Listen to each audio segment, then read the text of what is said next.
और सबसे पहले बात दिल्ली के पॉल्यूशन की। हल्की बारिश और हवा की रफ्तार से दिल्ली को पॉल्यूशन से थोड़ी राहत जरूर मिली थी। दिवाली के मौके पर हुई जोरदार आतिशबाजी ने एक बार फिर से दिल्ली की हवा को खराब कर दिया है। अब हाल ये है कि दिवाली के 4 दिन बाद भी दिल्ली एनसीआर की हवा जहरीली बनी हुई है। एयर क्वालिटी इंडेक्स खतरनाक लेवल पर है। मौजूदा वक्त में दिल्ली एनसीआर की हवा सांस के मरीजों और लोगों की आंख और फेफड़ों के लिए काफी नुकसानदेह साबित हो रही है। अभी भी पंजाब और हरियाणा में पराली जलाने के मामले सामने आ रहे हैं। वहीं दिल्ली में लागू जीआरएपी के प्रतिबंधों के बावजूद हवा की गुणवत्ता में कोई सुधार नहीं देखा जा रहा है। दिल्ली में औसत AQI 390 से 400 के बीच बना हुआ है। दिवाली के 4 दिन के बाद भी दिल्ली एनसीआर धुंध से ढका हुआ है। गुरुवार यानी जुमेरात को सुबह आनंद विहार में AQI 412 दर्ज किया गया।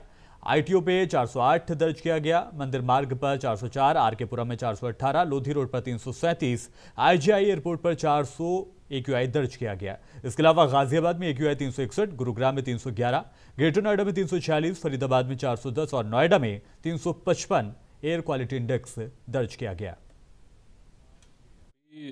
जैसा देखा जा रहा है कि दिवाली के बाद से पुनः दिल्ली में एक ठहराव देखा जा रहा है और पिछले अगर हम देखें तो आज चौथा दिन है।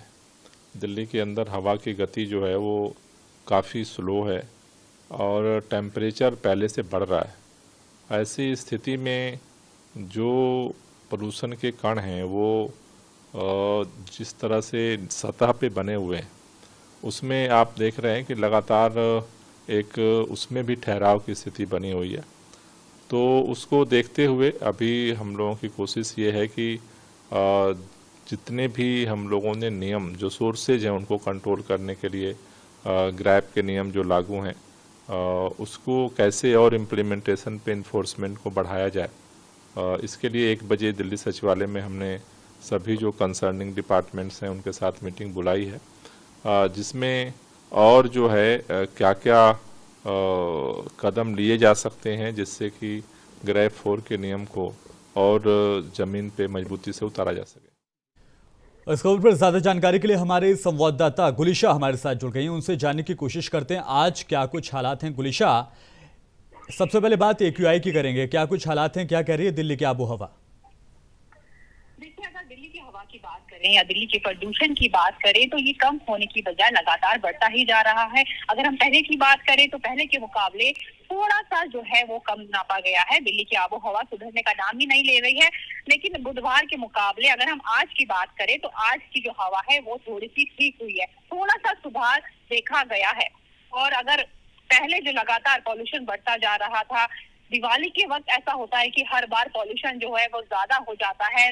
मना करने के बाद भी, बैन होने के बावजूद भी लोगों ने इस कदर आतिशबाजी की, इस कदर पटाखे जलाए कि लोगों को सांस लेने में काफी ज्यादा तकलीफ हो रही थी। और दिल्ली में ऐसा पहली बार हुआ था कि 900 के पार AQI पहुंच गया था, लेकिन अब धीरे धीरे वो AQI लेवल घट रहा है और धीरे धीरे दिल्ली में हवा चलनी थोड़ी शुरू हुई है। तो आज का जो श्रेणी है वो थोड़ी उसमें सुधार देखा गया है।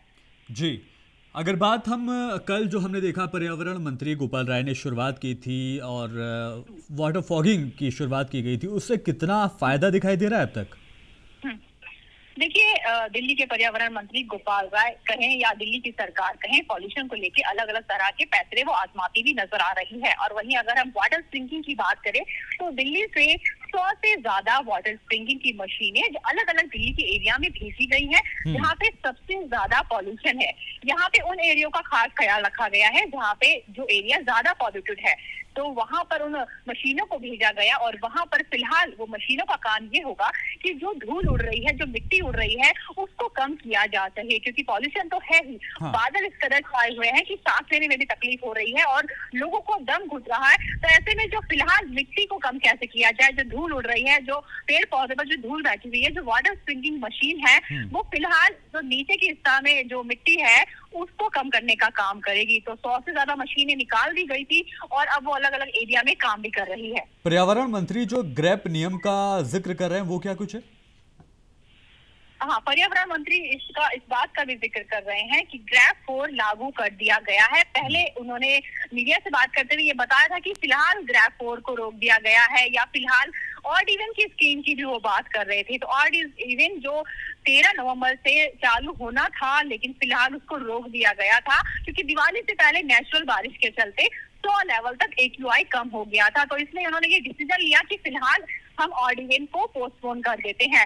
लेकिन दिवाली के बाद जैसे ही इतनी ज्यादा मतलब पॉल्यूशन बढ़ गया, तो उसके बाद दोबारा से उन्होंने ये निर्णय लिया कि ग्रैब 4 को हम लागू कर देते हैं। उसमें ये होता है कि बाहर की जो टैक्सी होती है, जो डीजल टैक्सी होती है या फिर जो यूपी हरियाणा से वाली जो टैक्सी NCR में आती है, दिल्ली में दाखिल होती है, उस पर बैन लगा दिया गया है कि दिल्ली के अलग अलग जो बॉर्डर है, हरियाणा बॉर्डर कहें या यूपी बॉर्डर कहें, तो वहां से भी जो वहां की सरकार है इस बात का ख्याल रखे। और इस संदर्भ में उन्होंने हरियाणा में एक चिट्ठी भी लिखी थी हरियाणा मंत्री को। उन्होंने कहा था कि इस तरह की टैक्सी पर बैन लगाया जाए, क्योंकि दिल्ली में पॉल्यूशन बढ़ने की वजह यही होती है कि आसपास के जो एरिया हैं, आसपास के जो इलाके हैं, वहां पर आने चलाने की भी वजह होती है पॉल्यूशन की। इस वजह से पॉल्यूशन बढ़ जाता है, तो गाड़ियों से भी पॉल्यूशन बढ़ता है। तो गाड़ियों पे फिलहाल रोक के लिए ग्रैब 4 लागू किया गया था। ठीक है गुलिशा, आप रहेंगे हमारे साथ, आगे भी लौटेंगे आपके पास तमाम खबरों के लिए, अपडेट के लिए। तो कुल मिलाकर ये कहा जा सकता है कि दिल्ली की आबो हवा बहुत ज़्यादा बेहतर नहीं है, बल्कि जो ये नेचुरल बारिश हुई थी उससे थोड़े बहुत हालात सुधरते नजर ज़रूर आए थे, लेकिन एक बार फिर से धुंध ने दिल्ली को अपने आगोश में ले लिया। बढ़ते आगे, दिवाली खत्म होने के बाद अब छठ महापर्व को लेकर सुगबुगाहट तेज हो गई है। लोग इसके लिए तैयारियां शुरू कर चुके हैं। उत्तर प्रदेश, बिहार से मिले हुए राज्यों में इसे अहम त्यौहार को धूमधाम के साथ मनाया जाता है। हालांकि राजधानी दिल्ली में बड़ी तादाद में पूर्वांचली रहते हैं, तो यहाँ भी छठ पर्व को बड़े ही हर्षोल्लास के साथ मनाया जाता है। वक्त के साथ साथ यहाँ और भी बड़े पैमाने पर इसके लिए प्रोग्राम को आयोजित किया जाता है। पूर्वांचल वासियों के इस महापर्व में किसी तरह की परेशानी और किसी भी तरह की कमी ना रह जाए, इसके लिए दिल्ली सरकार ने अभी से तैयारियां शुरू कर दी हैं। इस बार लगभग 1000 छठ घाटों को तैयार करने का काम शुरू किया गया है। दिल्ली सरकार के राजस्व मंत्री आतिशी ने छठ महापर्व की तैयारी को लेकर कहा कि दिल्ली सरकार 8 साल से छठ पर्व का आयोजन बहुत भव्य स्तर पर कर रही है। इसी साल भी 1000 से ज्यादा घाट तैयार हो रहे हैं। क्या कुछ कहा उन्होंने, सुनाते हैं आपको। आते हैं दिल्ली में, तो दिल्ली सरकार पिछले 8 साल से बहुत ही छठ का बहुत ही बड़े स्तर पे और बहुत ही भव्य आयोजन करती है। दिल्ली में तकरीबन 1000 छठ घाट तैयार किए गए हैं, जहाँ पे छठ पूजा का पूरा इंतज़ाम किया जाता है। जहाँ पे आप देख सकते हैं यहाँ पे पीछे एक तालाब बना हुआ है। इसी तरह से अलग अलग लोकेशंस पे तालाब का इंतज़ाम होता है, टेंट्स का इंतज़ाम होता है, सिक्योरिटी का इंतज़ाम होता है कि दिल्ली में हमारे जो पूर्वांचली भाई बहन रहते हैं वो खुशी के साथ, सुकून के साथ छठ के त्यौहार में हिस्सेदारी कर सकें। मैम, छठ शुरू होती है उससे पहले ही राजनीति शुरू हो जाती है। अब आप लोगों पर आरोप लग रहा है कि यमुना जी को साफ नहीं कराया, और जो मनोज तिवारी हैं वो कह रहे हैं कि मैं हरियाणा में स्नान करके दिखाऊंगा कि वहाँ से तो साफ आती है, दिल्ली में गंदी हो जाती है यमुना। देखिए, सबसे पहले तो दुख की बात यह है कि जहाँ पर भारतीय जनता पार्टी की खुद की सरकारें हैं, वहाँ पर तो वो छठ का कोई भी आयोजन नहीं करती। मनोज तिवारी जी खुद पूर्वांचल से हैं। क्या जहाँ पे जिस ईस्टर्न यूपी के हिस्से से वो आते हैं, क्या वहाँ पे बीजेपी की सरकार कोई भी छठ का आयोजन करती है? नहीं करती। देश भर में भारतीय जनता पार्टी की सरकारें हैं। गुजरात में भारतीय जनता पार्टी की सरकार है, जहां पर बहुत बड़ी संख्या में पूर्वांचलियों ने माइग्रेट किया है, वहां पे काम करते हैं। लेकिन भारतीय जनता पार्टी शासित किसी भी राज्य में आज तक सरकार ने छठ का आयोजन नहीं किया। जब भारतीय जनता पार्टी दिल्ली में भी MCD में सरकार में थी, तो उन्होंने छठ का कोई आयोजन नहीं किया। अरविंद केजरीवाल जी की ही सरकार है जो पूर्वांचलियों को दिल्ली का एक अभिन्न हिस्सा मानते हैं। इसलिए केजरीवाल सरकार ने हमेशा ही छठ का आयोजन किया है। अब MCD में भी अरविंद केजरीवाल की सरकार है, तो MCD भी छठ घाटों का निर्माण कर रही है। बहुत सारे छठ घाट MCD द्वारा भी बनाए जा रहे हैं।